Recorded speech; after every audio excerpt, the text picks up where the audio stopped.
saya beri kesempatan untuk korban untuk bunuh saya juga Pak. Oh gitu, biar kenapa kayak gitu? Biar saya nggak ada di sini lagi Pak.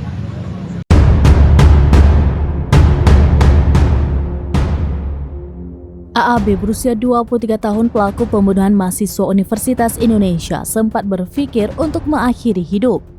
Hal itu karena merasa menyesal setelah menghilangkan nyawa teman kampusnya sendiri bernama Muhammad Noval Zidan berusia 19 tahun dengan 10 tusukan pisau. Niat itu timbul setelah membunuh korban, pelaku terus dihantui bayang-bayang korban yang ingin balas dendam. Sehingga hal itu membuat hidup pelaku tidak tenang.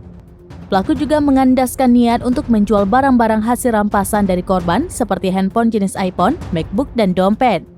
Pasalnya pelaku mengaku sejak kejadian tersebut sering didatangi korban dalam mimpi yang ingin membunuhnya.